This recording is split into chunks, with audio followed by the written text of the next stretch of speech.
An 18-year-old arrested in connection with the Brooklyn Day mass shooting.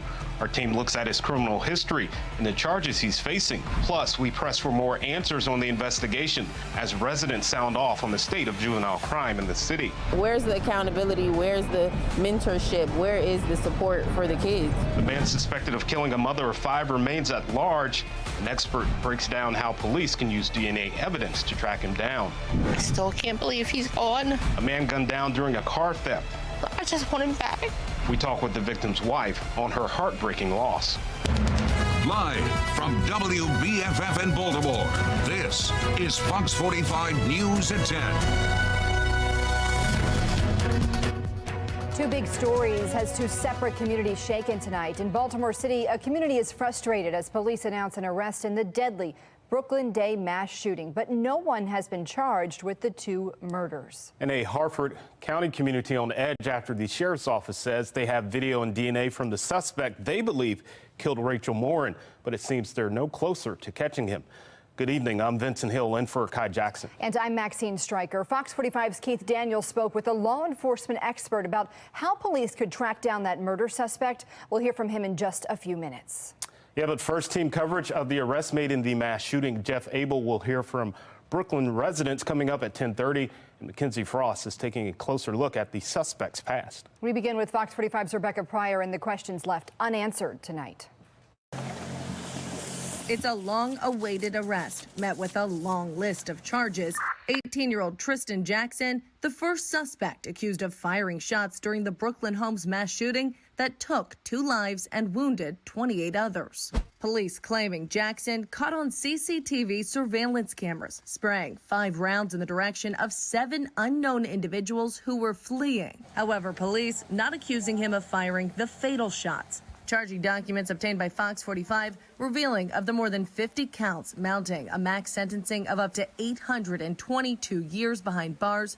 Murder, not one of the charges. Instead, the 18-year-old facing 7 counts of conspiracy to commit murder and 7 more for attempted murder, along with several other reckless endangerment, assault, and gun offenses. Fox 45 sending questions to BPD and the mayor's office asking, why was the suspect not charged with murder?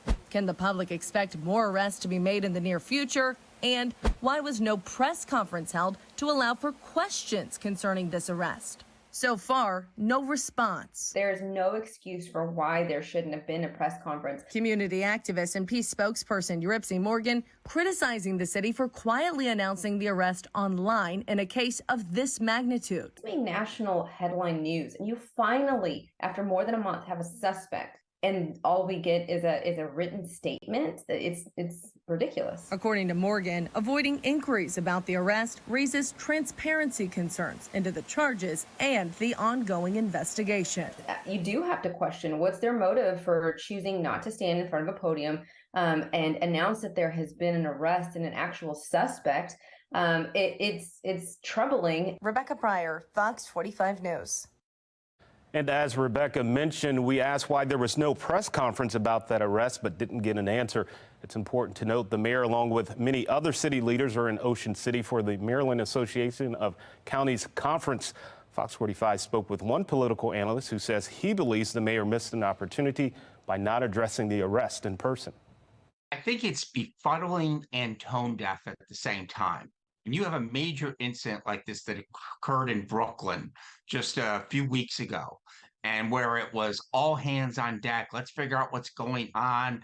The governor comes a few days later, it draws national attention, and then when there's an arrest made, no one has anything to say. Fox 45 will continue to press for answers about the ongoing investigation and keep you updated on air and online. Fox 45 News is taking a closer look at the suspect in this case. Mackenzie Frost is analyzing his criminal history. She continues our team coverage now. We know the suspect was already on GPS monitoring at the time of the shooting that took place in Brooklyn. According to court documents we obtained, police say Jackson also brought a loaded handgun to school 5 months before the Brooklyn shooting. And it's raising questions about what more lawmakers can do to get a grip on juveniles getting involved in crime. These court documents give the public a brief look at the criminal history of Tristan Jackson. Police say on February 3rd, Jackson, 17 at the time, brought a 9mm handgun to Mervo High School. When he was confronted by police about it during lunch, he refused to be searched. After officers tackled him, police say they found a handgun with an extended magazine and 16 bullets in Jackson's waistband. He was then charged with 5 different gun charges. 5 months later, it's quite a big crowd. Police say Jackson fired at the Brooklyn mass shooting. Discharging a firearm, 8:15 Herndon Court. People shooting and fighting at the location. Anonymous caller. That Brooklyn shooting court documents show Jackson was wearing a GPS monitor at the time, already on supervision. More details of the Mervo gun case shielded because of the juvenile justice laws. Jackson, now 18, will face his new 55 charges stemming from the Brooklyn incident in adult court. Eurypsy Morgan, a community organizer, says lawmakers are partly to blame for the revolving door of criminals and their behavior. Nobody, no legislator did him a favor by allowing him to continue the behavior. Now lawmakers are willing to review some of those laws. What's becoming clear is that the Department of Juvenile Services doesn't have the services and doesn't have a plan to deal with kids who are in possession of guns. Delegate Luke Clippinger, a Baltimore City delegate and chair of the House Judiciary Committee, calling a hearing next month to start reviewing the current juvenile justice laws. Clippinger taking issue with the current DJS system. He says he wants to know what more can be done when a kid like Jackson is found with a gun. When that happens, that should be a world-stopping occasion.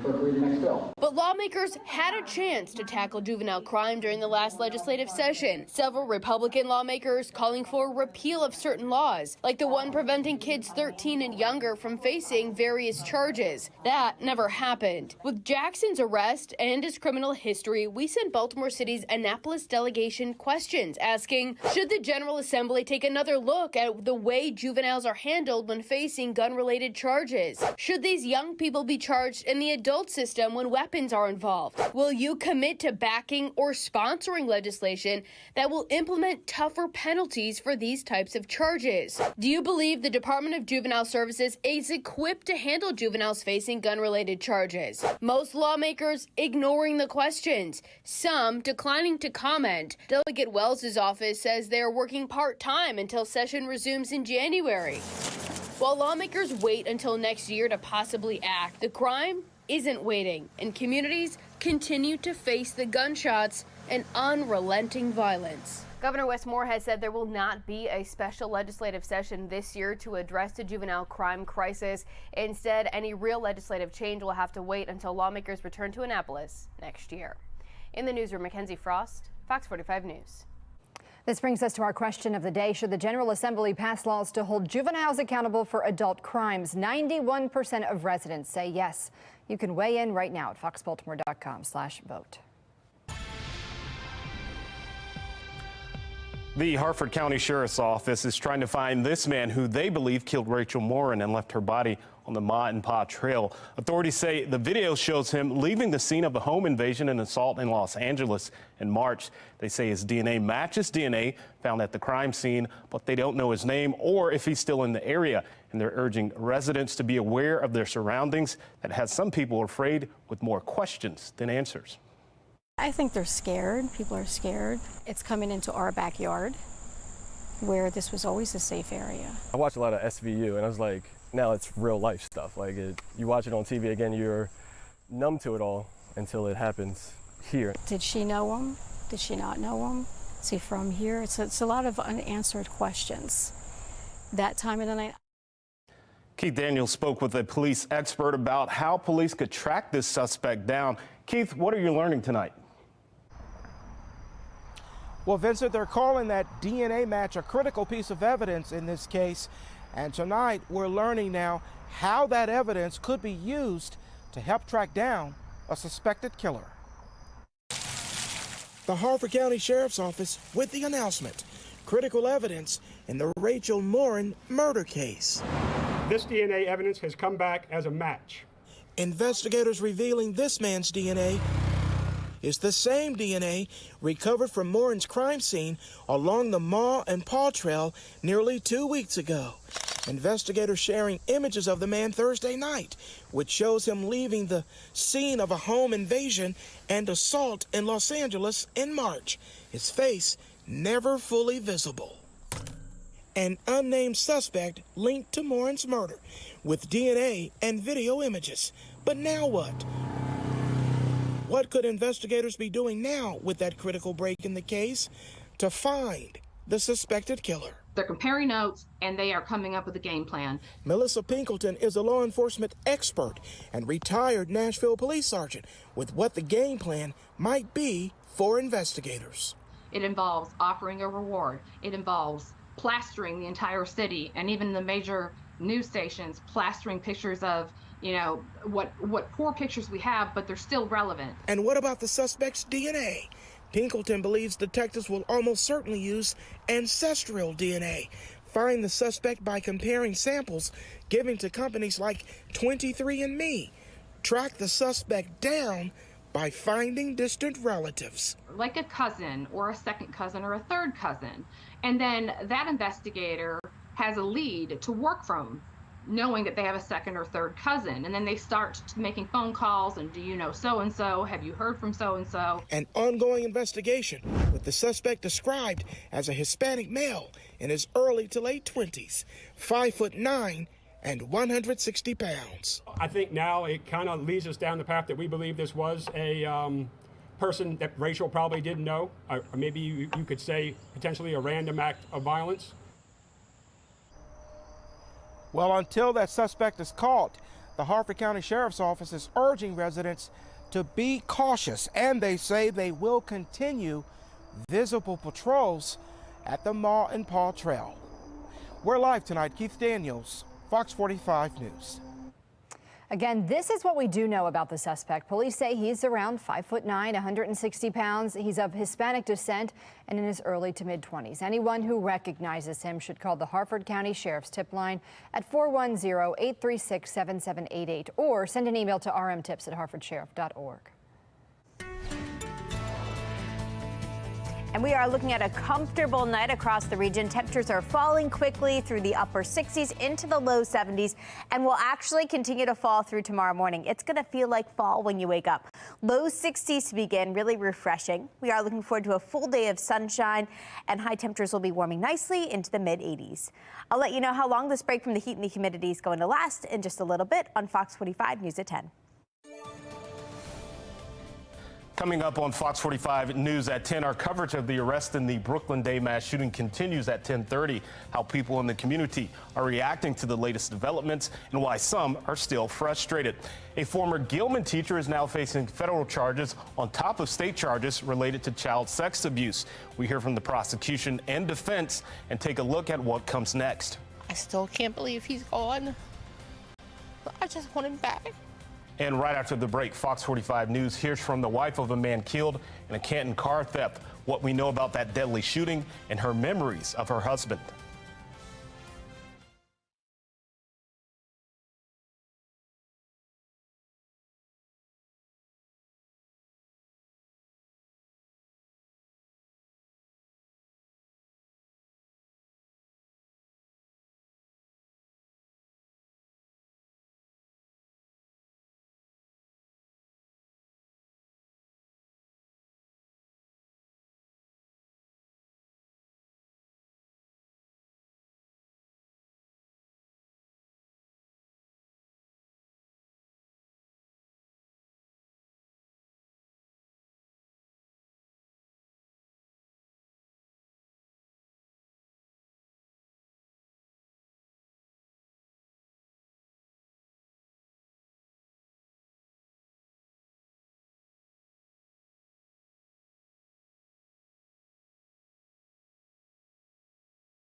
Fox 45 is following breaking news out of Baltimore County. There's some kind of barricade situation in Parkton. This is a live look at the scene. Police not letting our crews get close to that scene and not giving away details about what's going on. Neighbors tell us it's a family situation. I'm a little nervous because I don't know what's happening in my neighborhood. And they just said it was a family dispute, and I want to make sure that I'm safe and my neighbors. Fox 45 News will continue to follow this developing story and bring you any updates as we get them. Fox 45 getting a look at ring camera video showing the moments before a deadly car theft in Canton overnight. Take a look at this. You can see a man dressed in black walking towards another man, gun pointed at him. Police say a group shot and killed a man and stole his nephew's car just 1 block from Baltimore's popular Canton Square. Now, the family of the man killed in that robbery say police found his car that was stolen during that attack. In an all-new interview, Alexa Ashwell spoke with the wife of the victim and has the very latest on this investigation. Home from the hospital and heartbroken, Vicki Benner opens up about the sudden and violent loss of her husband, Daryl, during an armed robbery just steps away from their home here in Canton. I can't believe that it actually happened. It still hasn't sunk in. I still can't believe he's gone. I just want him back. I just want to walk down in my basement and see him sitting in his chair and him saying, "Ha, the joke's on you. I got you, babe." That's just how he was. That's how we were. Her tears, this loss felt throughout the entire community. Family says Benner had just helped his nephew park his car here on South Curley Street when 3 armed suspects approached the 29-year-old and demanded his car keys and cell phone. Benner, they say, pulled out his BB gun, police describing the weapon as a firearm, but the suspects opening fire, shooting Benner as they sped away in the stolen car. All of a sudden, I heard something go pop, pop, pop, pop. 4 pops, 4 shots. And his girlfriend come running upstairs. I'm like, "What was, Tori? What was that?" She's like, "It was gunshots." I said, "That's what I thought it was." I'm like, "Where's Jeffrey? Where's Uncle Daryl?" She's like, "They're still outside." Benner was pronounced dead at the scene. That's when I'm getting a call for a shooting. 1023 South Curley, male shot. Where they shot at? Looks like the head or face. Not sure. The homicide caught on a neighbor's doorbell camera and turned over to police. The family and community frustrated by the level of crime. Dispatch audio indicated another robbery occurred on the same block and around the same time as this homicide. Dylan in Curley now for unarmed robbery. Baltimore police confirming they're looking into other reports of robberies in that area for a possible connection. It's just out of control. You know, it's gotten really bad down here. A husband, uncle, friend, and neighbor now gone. I never got to say a final goodbye. He was the most generous person. He would give you the shirt off his back. He wouldn't hurt a fly. And if he could do anything for you, he would. Alexa Ashwell, Fox 45 News. Last night, we brought you the story of a woman who says an 11-year-old stole her car. Police telling her there was nothing they could do because the child is too young to be charged under Maryland state law. She shared her frustration about the law and city and state leaders. They're catering to the children. They're catering to the lawbreakers. There's enough of this going on that the family, the community, the laws, the mayor need to do something. And car thefts and carjackings aren't just a problem in Baltimore City and Anne Arundel County. Police say a woman was carjacked in Linthicum around 3 this morning. According to police, she was rear-ended, and when she got out of her car, the other driver tried to get into her driver's seat. Police say the passenger from the other vehicle then pointed a gun at the victim, and she ran away. The suspects got away in her vehicle. Anyone with information should call Anne Arundel Police. Earlier this month, more than a dozen young people were arrested for a series of crimes involving stolen cars, some of them just 11 and 12 years old, too young to be charged. Growing calls for the Maryland superintendent of schools to resign after a series of Project Baltimore reports. What we've found and why one community activist says enough is enough. A government watchdog group raising concerns over the hiring practices of K-12 public school teachers. I'm Kayla Gaskins in Washington with that story straight ahead. and I'm tracking a little taste of fall to get the weekend started. But after that, things will be warming up again with lots of sunshine. I'll let you know exactly when the heat and humidity returns and when we are tracking our next chance for some storms in just a little bit on Fox 45 News at 10.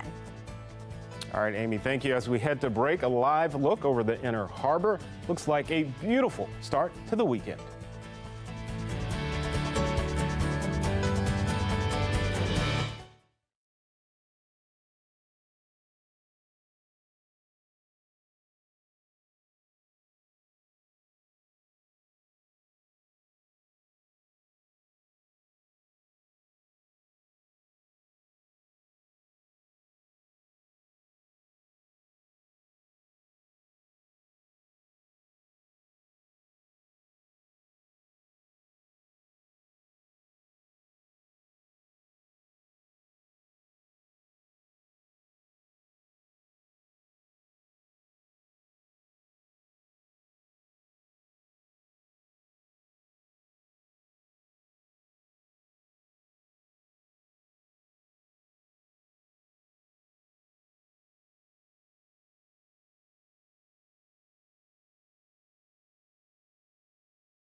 Growing calls for the Maryland Superintendent of Schools to resign after a series of Project Baltimore reports exposing a hidden email account, redacted emails, and deleted text messages.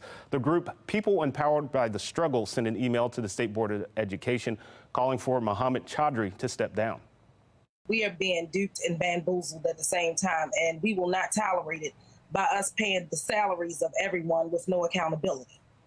Next week, the board will meet to talk about who will lead the Department of Education when his contract expires in June. You can read all of Project Baltimore's reporting on this issue on our website, foxbaltimore.com. As education remains a hot-button issue, a new report digs into concerns about hiring practices among educators. National correspondent Kayla Gaskins joins us from Washington with the latest crisis in the classroom. All right. What does it take to get hired as a public school teacher in America? One government watchdog group says it's not what you think. Teachers are potentially being selected not for their abilities, but for their allegiance to certain political or social views. The conservative-leaning National Opportunity Project digging into the hiring practices of 74 school districts nationwide.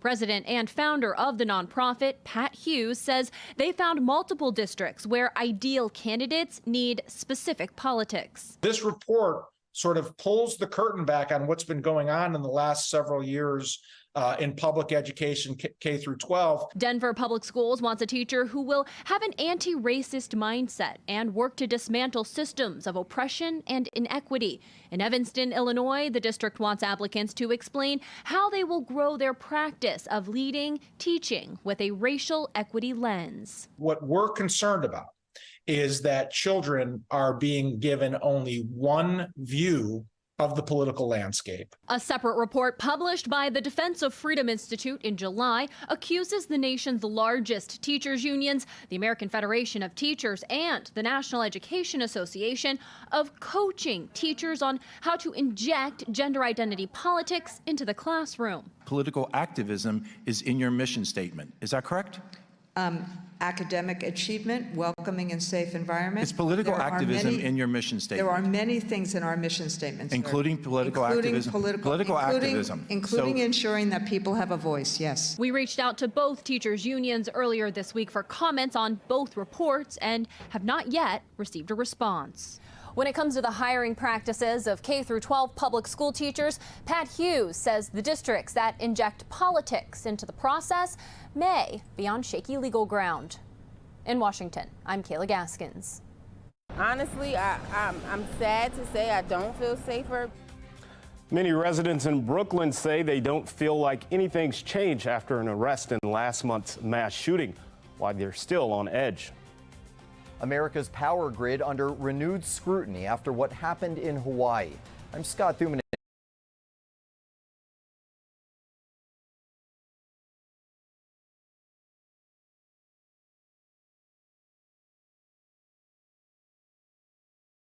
Washington with a look at more pressure on the federal government to improve the system.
You never know that this is going to happen from an 18-year-old. People were there to literally just have a good time.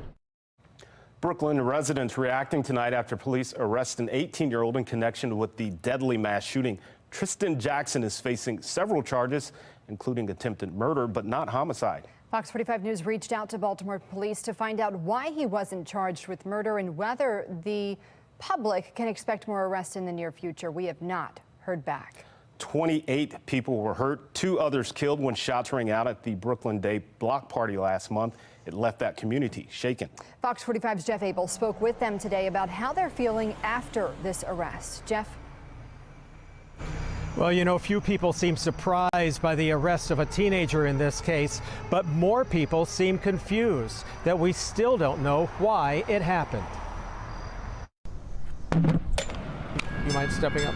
Life isn't a game, but they're taking it as a game. From the west side to the south side. Just up here. We set out today in search of every side of a story that's still in the making. I'm out here and I see what's going on in this city. It was 6 weeks ago when Brooklyn Homes became the scene of the largest mass shooting this city has ever seen.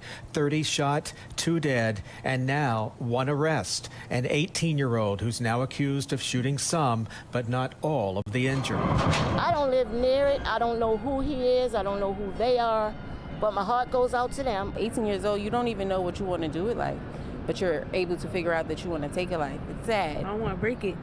On our soapbox today, we heard from both parents and teens. Some people do things out of act, like to show people how they really are. The things that they do out here, parents are not always aware of it. So parents cannot be blamed for what kids do. Do you feel any safer now that there's been an arrest?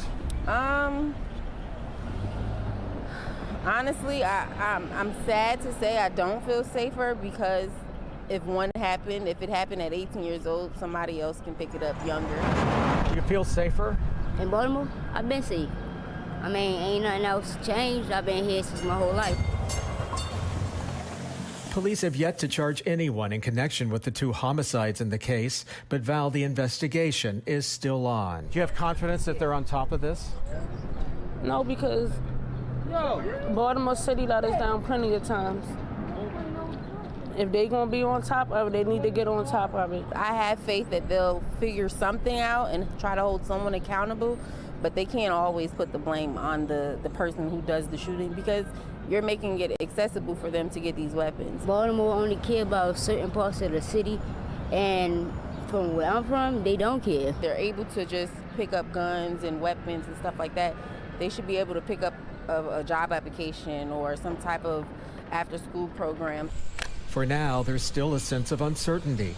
There may be an arrest, yet no one can explain why. That shooting out there, I don't think that should have happened at all.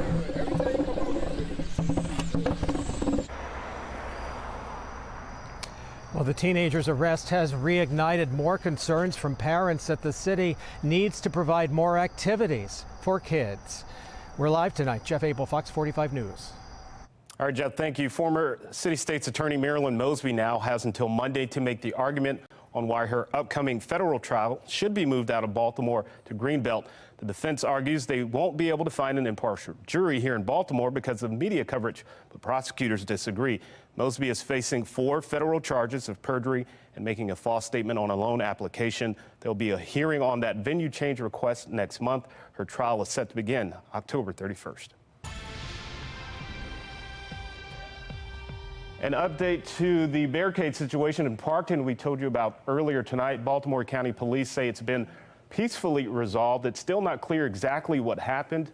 You can find out more on our website, foxbaltimore.com. And former Gilman teacher Christopher Bendon is now facing 5 federal charges after the FBI raided his home early this morning. He was arraigned on those charges hours after the raid. During the hearing, federal prosecutors alleged that Christopher Bendon engaged in several sex acts with children and possessed child pornography. Bendon's attorney argues the FBI raid was an abuse of power. Knowing that he has no criminal history and he's not a flight risk, why would you then come to his house with a SWAT team, trained lasers on him, red dots on him, and his father, who's 78 years old and has a heart condition?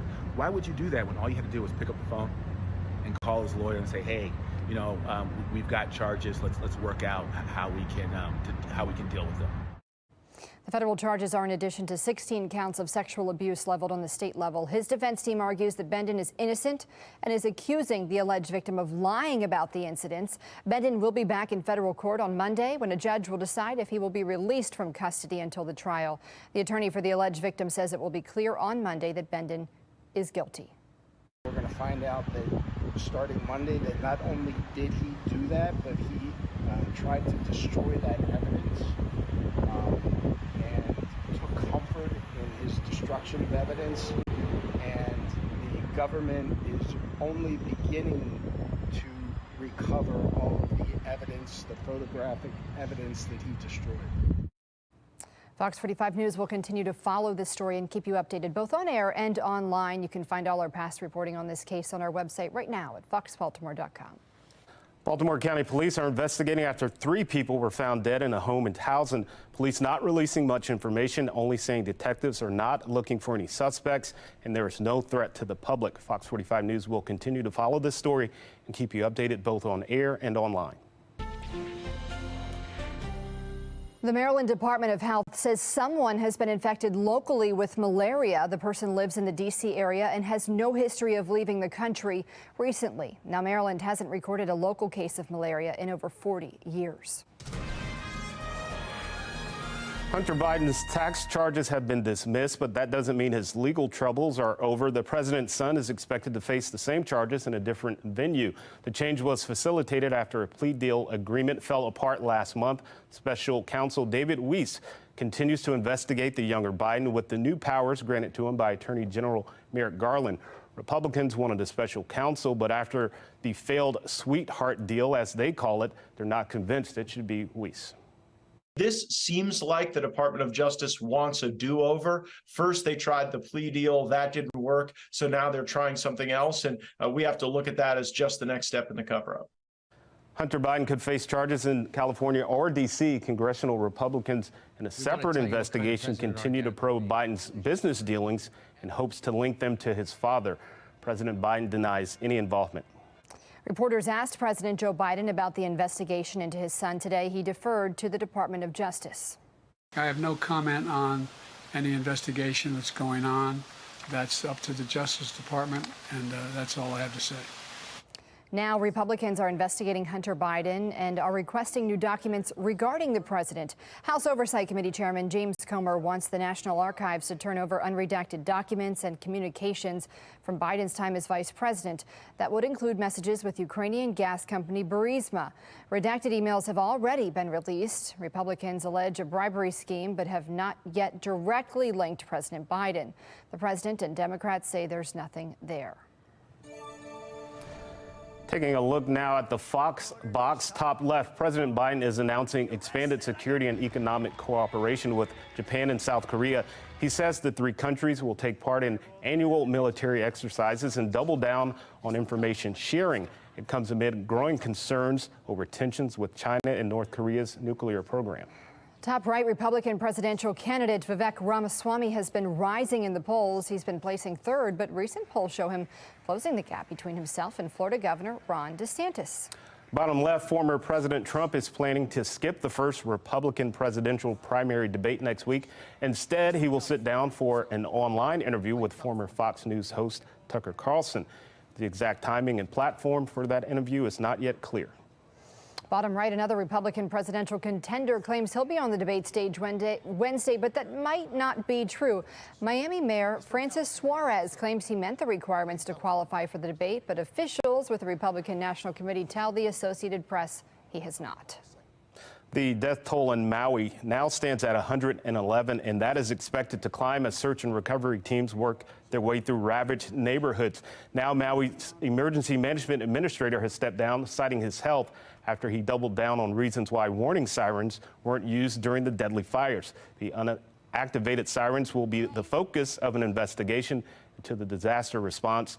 On the day the fires broke out, several schools were closed for power outages, meaning many kids were home alone. A lot of kids who were there, but their parents weren't there who were at work. And there was no warning, no nothing. It's heartbreaking. I think there's a huge lack of communication. The people have rallied together far more than any government has so far. Federal investigators are working to determine what started the fires. One possible cause they're looking at may have been down power lines sparking the flames. That's bringing renewed scrutiny to America's electrical system. Sinclair's chief political correspondent Scott Thuman has more. The devastation and staggering death toll from Hawaii's wildfires being closely watched almost 5,000 miles away in Washington. Power line just went down. including suspicions faults in the power grid sparked that blaze, and raising more concern over the rest of the nation's electrical system, just as this week residents in Texas were asked to reduce energy use to avoid strain on the system amid a heat wave. We're underinvested by a few trillions of dollars. We're kind of coasting on a grid that we've built